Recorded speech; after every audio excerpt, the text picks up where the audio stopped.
Hello, hello. Hey y'all. Y'all don't know how many times we've done this podcast, y'all. Okay. What's up? My name is Loren Lyons. I'm the host of the Lions Den podcast, and I'm here with my girl, my friend, Adriana Alexander. What's going on? Woo! What's going on, Lauren? I'm so grateful to be here. We've done podcasts before, but it's great to just have a conversation about what we do and the ins and outs of that. Yes, I'm super excited to have you here today, and have a more grounded conversation because we've done some conversations where we're kicking it back on and having a good time and laugh on the After Dark series. So I am so excited to get into today's topic. For those who don't know, by day, Adriana is a journalist. She's on air in Texas. So tell us a little bit about what you do. Well, what I do, I anchor the weekend newscast, and then the weekdays I report on stories. Started out Rivera Beach, born and raised there. I miss home every now and then. My goodness. Went to FAMU after I wrote a long paper for my friend when he only needed 150 words. I wrote like 400 words. And I was just like, he told me, he said, maybe you should start doing like journalism because you're so good at writing. You do it naturally. I said, you know what? You're dang right. So, what, summer 16, changed my major from business to journalism, never looked back. Then I got a job in San Angelo, Texas. Year and a half I was there. I needed sometimes journalists start at bigger markets, right? So that means a bigger area. But I started in a very small market. Not a lot of people are in the Concho Valley. That's what's called, but I needed that to ground me and really mess up there so I wouldn't mess up where I'm at here. After a year and a half in Mhm. San Angelo, I now I'm in the Waco, Temple, Killeen area, reporting on stories every day. Something new, crazy happens here. But I'm always there to cover it and let the people know what's going on. That's what I do. Awesome. And this is an award-winning journalist, guys. Like, she's amazing. She's so good, so amazing at what she does. What with journalism, there's so many aspects that are involved with it. What specifically made you want to be in front of the camera? In front of the camera. I've always had that push to want to be in front of the camera. It's always kind of been in me. I had a little YouTube. Shout out, hey, my YouTube, AEA Visuals. I got old videos on there, just doing different things, Yeah. trying to figure it out. I wish I would have did more because I could have really built that platform in college. I should have did more, but nonetheless, I had that experience, and I've always watched the news growing up. My parents, 5 a.m. turn on the news, 5 p.m. come home from school, turn on the news, and I knew I could do what the women did. I can do that. I can ask those questions. I can get to the story. So I said I could do it in front. I could also be behind the scenes and edit and produce too, but I think it was always in me to be in front of the camera. Mm, yeah, yeah, and it's natural. You do it so naturally, and everyone does not. So that's amazing. Like, you do great work, and it's amazing to see. When it comes to journalism, and a lot of times in this space, we have to often disassociate in order to get the story or do the job. How how has that been for you? Because you can cover some very difficult stuff. It's funny you asked that because recently we covered a tragic stabbing of a 14-year-old, and who stabbed that Mm, little girl was another 14-year-old girl. Just a fight gone wrong. And it stuck with me because it didn't have to happen. Both of their lives, one life is over, one life is changed forever. Families' lives are changed forever. And it stuck with me because I'm like, I don't like to see us do that. And I've covered numerous stories like that. So to be honest, whenever it's stories that impact us, it does affect me, which is why I seek therapy just to talk through things because I try to disassociate, and I do when it's time, lights, camera, action. Once that camera go off, I'm like, dang, man, you process it. It sucks sometimes. And that's the hard part about this job, those hard stories. yeah. So, what are some things that you do to stay grounded? What I do, I separate, like you say, and I read a lot of books because it takes me to a whole new world with other people's issues, other people's drama. I love drama. And watch a lot of TV too, reality TV. Y'all already know. I Yeah. hang out with my boyfriend and we go see movies and go out for dinner. He helps me disassociate. And my goal is this year to make friends outside of work. I have friends at work. Shout out to Aviana, love her. I want to make more friends outside of work. So I won't have to talk about work. I can just Be me, go get a drink, go dance, go laugh. That's my goal this year, to make more friends. I'm joining the grad chapter of the finest sorority. Mm. And I think that I also serve my community and take time doing that. And then last thing, I'm very involved in my church, fam church here in Temple. I love my church. I'm on a praise team, and I'm I now, saw. yeah, girl, gotta sing. I was like, I bet you she an alto. You an alto? Yes, I'm an alto actually. See, we church girls, so we get it, y'all. We know. Yeah, yeah, yeah. We do. And We get it. that's what I've been doing lately. I'm a part of the media relations team for a vacation Bible school that's coming up. And man, just getting involved. That's what helps me stay grounded, honestly. Yes, that's amazing. And, one of the things you were talking about is really building a community. And I do love that because a lot of times we've been kind of conditioned to live this life very isolated. And no, like you need community to uplift and to feel better and to, help us when we're going through those dark times. So, was there a story, a feel good story, a positive? Because I know we talked about the negative, but was there a story that's a favorite of yours where you saw the community like come together and, help a situation or whatever? Is there a story that you can kind of tell about that? Yes, we're coming up on, in a couple months, a year since the May tornado happened here in Temple. It destroyed thousands of homes. People will never be in those homes again. That wind and that rain, it was horrible. But that happened Mm, mostly on the west side. And on the west side of Temple, be honest, that's where the money is, right? That's where the development mm, is. But nobody really, prioritized the east side of town. So a woman, because that's a little low income, a woman I spoke to, she called the station and she was like, I have no power, I have no running water, I can't get in my house because it's too hot. It was hot in May. It's May. She was living in the streets with her two daughters. She had nothing. If days would have passed, she would have lost her home because it would have deteriorated inside. So she said, mm. I'm just calling the station because y'all are my last hope. If somebody could please help me.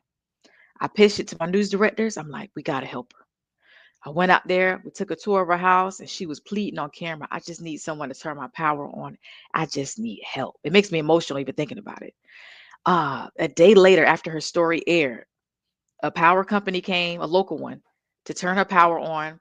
Veterans came to fill Wow. her fridge and her cabinets with groceries, a lot of water, a lot of Oh, food. They cleaned her house. They gave her and her kids clothes, shoes, and they took care of her. And my what I love about that story is, while we'd say, like, we need more community, they didn't know she was going through that. But it takes us shining light on what she's going through to get her some help. That's what my goal is all the time, to help people. yeah, being a voice to the voiceless. Yeah. That's a beautiful example of that, where even as a journalist, you are able to highlight someone's story who needed help and support, and the community showed up. That's absolutely beautiful, and why having journalists are so important. So to really move us to the next question that I have. Um, why there's a growing distrust now with the media, and I don't like, especially been amplified with the fake news rhetoric, and AI is now something that is a part of that, mis and disinformation. What are things that journalists can do to work to rebuild that trust? The Trump administration, to be quite honest, it makes it really difficult for journalists to do our jobs. Okay, because Mm, you're walking on eggshells because you don't know what you can say or not say before you're out of here, especially when you look like us. So it's very difficult right now, to be honest, to report on what needs to be said. But my advice to journalists, and what we should do, is fact check everything we do, triple check everything we do, make sure we speak to everyone we need to speak to for these stories, so we can dot our I's and cross our T's. So nobody can ever say, oh, but you didn't do this or you didn't do that. you got to be on your toes. You got to be ready for anything because they're going to ask you these questions. You got to have answers. So doing your due diligence on these stories is what's going to take you to that next level to where, they can't question anything you do. Mm-hmm. So, what are the biggest challenges journalists face today, or specifically you face, and that, and then maybe from a broader perspective, journalists face, and how can they navigate that? And how do you navigate it? The biggest challenge. Again, I think one of them is disassociating from these stories because it seems like they're getting wilder and wilder each day. Every week is something Yeah. crazy, but you got to separate yourself and get it done. And there's a lot of uncertainty in the broadcast industry. There's a lot of uncertainty. So that's another thing because all these companies, everybody's cutting here, cutting there. I Yeah. have anchor friends and meteorologists and reporters that do not have a job right now because they're cutting jobs left and right. There's uncertainty right now. That's another issue we're dealing with as well. Those are the big two. Disassociating and uncertainty. Right. And you mentioned uncertainty, that makes me think about now the conversation people are having when it comes to having journalists versus influencers when it comes to doing interview jobs, especially if you're dealing and interviewing and talking to talent. What are your thoughts around that conversation? We see it in real time right now, Lauren. I'm gonna be real. You know what am I Yeah. about to mention right now? What am I about to mention? Meg Thee Stallion. Oh, with that interview on the red carpet. Yeah. You can't. Babyface. Oh, another thing I was gonna mention too. The just hilarious Lauren LaRosa. Oh yeah. Sorry. Yes. Oh, we can talk about it. Those other two were good too. Y'all are with the first two, with the Meg Thee Stallion situation and the legendary Babyface. Yeah. Y'all are fanning out. Y'all don't know how to handle high pressure situations. Y'all don't know how to Yeah. ask those questions. In that moment with the Babyface situation, she should have said, even if our producer was tapping da da da. Hold on, let me get this at least one question out. Correct. This is Babyface. We wouldn't have half the music we got right now without Yeah. Babyface. In the Meg Thee Stallion situation, Right. y'all are throwing Meg, the two women, microaggressions. Y'all don't even know it. Y'all are wilding Correct. right now. Y'all not talking about nothing. Y'all fanning out. Hmm. Oh my God, she didn't even answer a question in a full sentence because they kept interrupting her. You got to have media training. That comes with getting a degree or at least doing your research on how to conduct an interview. And some people who have these high positions for E News and for AP News, they're just being thrown in the fire and they're getting burnt. Now with Yeah. the Jess and Lauren LaRosa situation, Jess, I think Jess Hilarious is funny. People keep saying she's not funny. I think she's funny online. I've never seen her stand up. Hmm. I think she's funny. But in that certain position, you need someone that's going to report on it because Angela Yee did that. She had her facts right. Yeah. Lauren did a better job, and Jess kind of Yeah. hired her replacement accidentally because she kills it. She So does. And I may be that's the biased because we share the same name. So ah, I think it might be I spelled might the be a same little too. biased, But that's a prime example of hiring a social media influencer and a journalist. You see it blatant. I just watched a couple minutes ago, what 30 minutes ago, I was watching. I'm like, it's just not there. It's not there. Even the Portia Williams interview Yeah. that Lauren did, Lauren was asking those questions, even questions I forgot to ask. She's killing it. And Yeah. what's happening now, what I think is happening now, is these companies are realizing that you need journalists to do these jobs. If you don't get them, the internet's gonna call y'all out. Y'all gonna have to do the right thing and hire trained people to do this. Yeah, I completely agree with you. I think although I understand where content creation and influencers, I'm sorry, excuse me, and content creators are, very popular when it comes to marketing and getting people to pay attention to what you're reporting and talking about, because, traditional media is evolving to more of that digital media space. So I completely understand the logic behind it, but it's like people go to school and get degrees in this. People train in this, and that's for a reason, you know. And to throw people out here with no experience, especially, don't know how to ask questions, think about them on the fly, do research, be knowledgeable on the subject matter and the person they're talking to. um, I mean, that's a skill. That it's really a skill. So yeah, these are plummeting hard. And You it's know what not to say happens? that we haven't. Yeah, go ahead. Oh, sorry to cut you off. You know what happens too? They take Hmm. opportunities away from us just because they have 15 million followers. That don't mean they know how to conduct Yep. a 30-minute interview with a prominent engineer or a prominent rapper. That doesn't mean that. They just got 30 seconds to do a quick dance or do some commentary on a subject, but they're not trained to one-on-one talk to somebody. And they're Yeah, taking the and we're not. opportunity away from us. Yeah, and we're not getting actual interviews, quality interviews. Like I've seen the content where it's been talent asking talent questions. And although, yes, I can understand the comfortability level, they feel more connected, but I'm like, we really didn't get any information No, out of this interview because you don't have someone who knows what to ask. they're We're just all being talking. safe here. They're just Yeah. talking. Like, and that gets stale because what new information are you telling me that is relevant and, you know, gonna grab my attention? Usually nothing. Yep. So yeah, I completely agree. And it's definitely something that we're seeing now happen. So where we get that, yeah, get now that competing. So along with that conversation, like I mentioned earlier, we have the fake news rhetoric that has been growing, and calling journalists the enemy of the people, and um,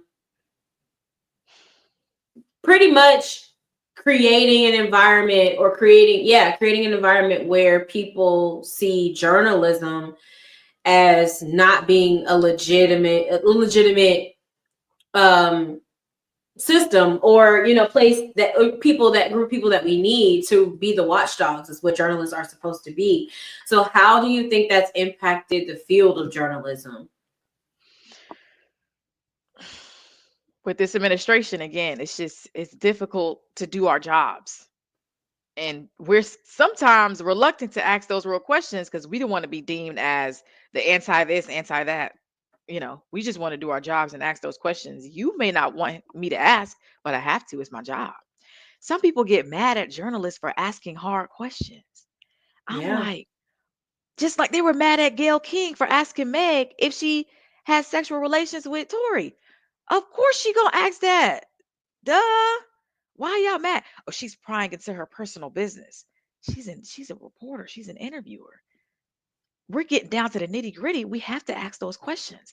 And as a result, now it's, oh, I hate Gail King. The whole station, the whole network. But we got to do our jobs. I think if people respect our job and what our job entails, it'll make it a little bit easier for us to tell the stories that need to be told. So as a journalist, where do you think the line should be when it comes to asking people's questions? Because yes, like, you do have to ask those hard-hitting questions that aren't popular, and but the public wants to know, or people want to be held accountable. So where is that line of, I guess, ethics versus getting the story?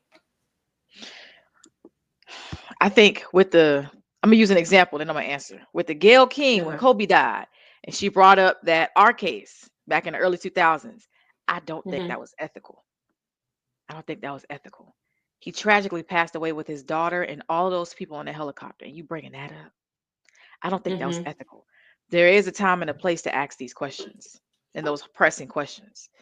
You may want to ask, but it may be a moment. Like, for example, I'll give you another example, and Mm-hmm. it's not a real example. Say, okay, actually, I'll do this. Two women lost their daughters after their daughters were crossing the street late at night, and they were both swiped by a motorcycle. That happened here in Mm. Temple. Imagine me going to the mothers and asking, "Well, mom, why was she out that late?" ethically, that's not it's a question, right? It's a good question.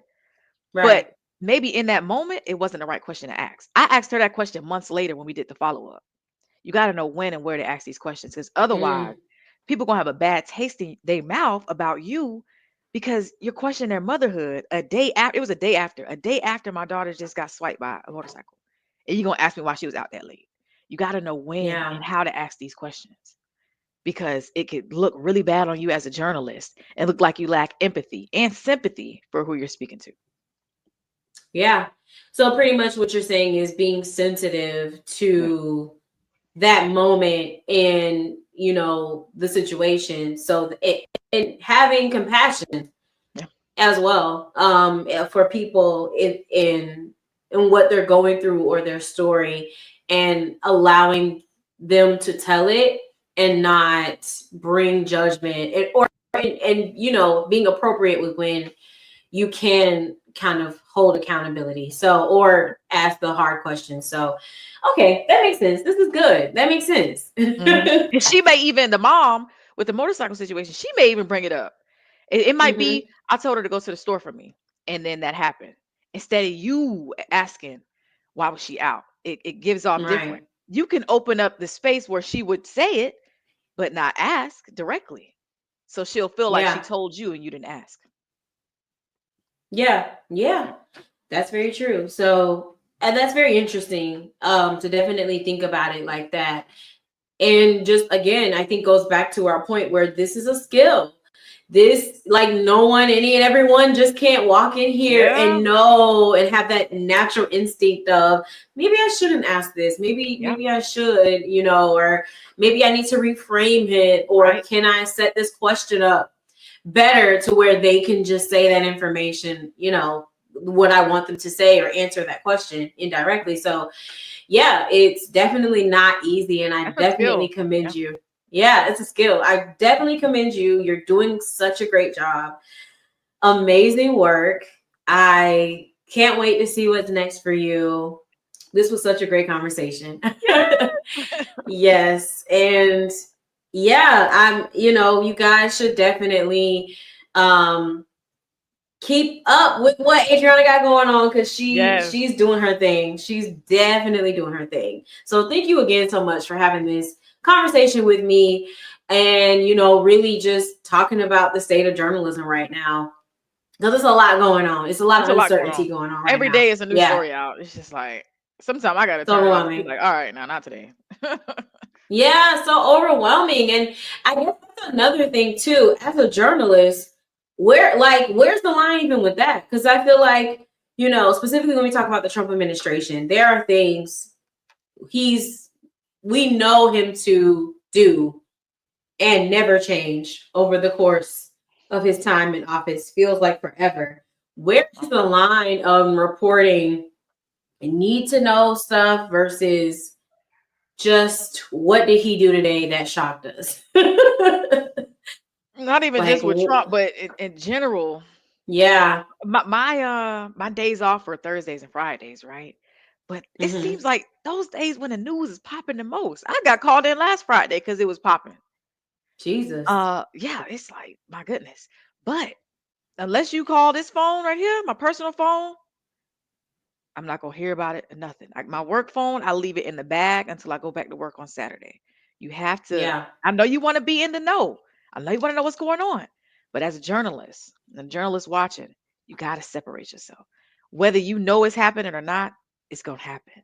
You don't have to know everything. You can catch back up when you get back into work. If you want to stay on it, you can. But make sure you're not indulged in it so deep to where you don't take care of yourself. Yeah, and that's good wisdom even for people like for us, for regular folks who are always getting alerts from he said this happened, this is going on here, there. Like, definitely take those breaks. Take a Yes. mental health day. Don't just be consumed by all this bad news, and give yourself that space to just relax and be present and not allow it to wear you out, because honestly, a lot of politically, this is by design, but with things happening with local news and everyday life, it'll still be there. So just make sure to take those breaks and spaces for sure. So yeah. But before we go, I do have a game. You know, here in the My Lions Den, favorite we like to play part. games. Yes. Are you ready? We like to have fun. We like to play a game. We'll throw a little shade in there, here and there. I got Are my you I got my ready? glasses. Look. Go ahead. I'm Oh, ready. not see, and if you watch Lions Den After Dark, you'll know what we're talking about. So tune Exactly. into that. All right, let's go. So today's game, I actually want to play. We're playing fact or fiction. So what I'm going to do is I'm going to read a series of statements, and you will let me know if they are fact or fiction. Are you Okay. ready? I'm ready. All right, let's go. First question. Oprah Winfrey once planned to run for president in 2020, but backed out last minute. Is that fact or fiction? In 2020. I feel like it's fact. Is that your final answer? Yes. It is fiction. Oh. Whoops. She did not. Oh. Wasn't that Kanye West?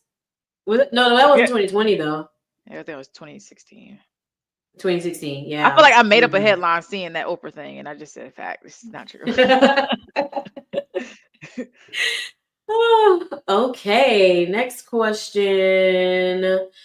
Fact or fiction? CNN was the first news network to launch 24-hour news programming.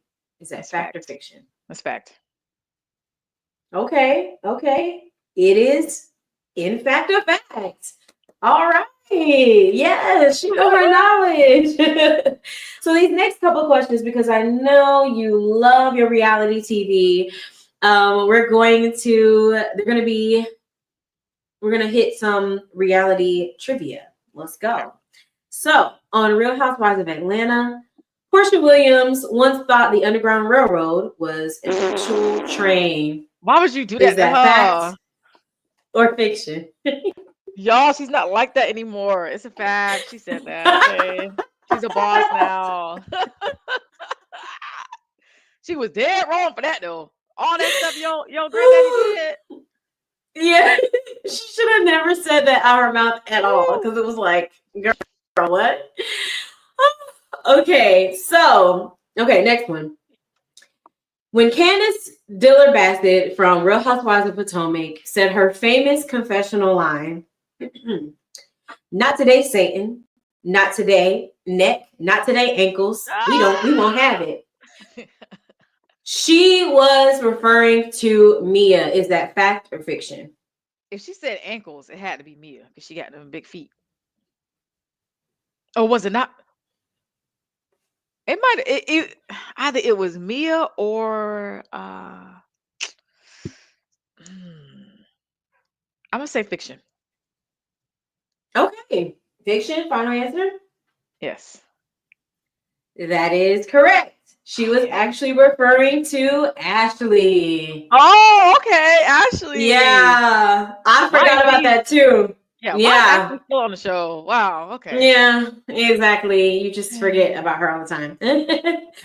And then last question. Wait, I'm sorry.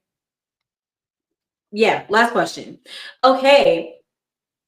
One of Karen Huger's taglines was, "I'm the grand dame and I don't play with peasants." Did she really say that? Was that fact or fiction? It's fiction. Okay. You're correct. It is fiction. I couldn't see She's her saying only peasants. yeah. She said the grand dame that can never be duplicated, imitated, or intimidated. And she said the grand dame doesn't repeat history, she makes it. So, but never peasants. Good job. Yes. I know my TV. Thank you. You do. Yes. So, thank you for playing the game. We like to have fun here at the Lions Den. So again, we are about to close out, but before you go, I like to do a small, quick 30-second segment where my guests can come and pretty much get their feelings out. If they want to vent, if they want to share last minute thoughts, whatever they want to say, we're going to allow you the space to say it. We like to call this the touch grass segment. So are you ready? Yes. All right. The floor is yours. Whatever you believe you can do, you can do it. Don't let anyone put any doubt in your mind or in your head, because you are capable of doing anything that you can put your mind to. And also, I hope that all of the hazing incidents come to an end, because it's a terrible look on organizations as a whole. You don't need to do all that foolishness just to get in an organization and serve your community and have brotherhood or sisterhood, because the founders did not build these organizations for that reason. Rest in peace to everyone who has lost their lives in hazing, and I hope their families are doing okay today. That's it.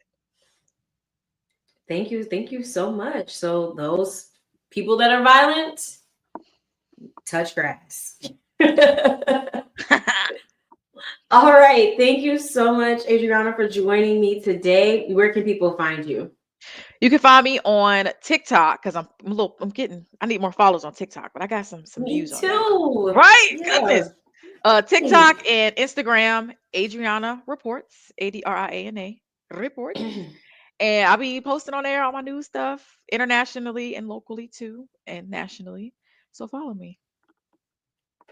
Awesome. Thank you so much. Yes, everyone, make sure to like, comment, and subscribe to the podcast. We're over on YouTube, on Spotify, and we are on TikTok. Y'all, we need some love. Go ahead and follow us and follow my personal page, Loren Ashley. Yes. In this economy, we're trying to be influencers. So Please. help us out.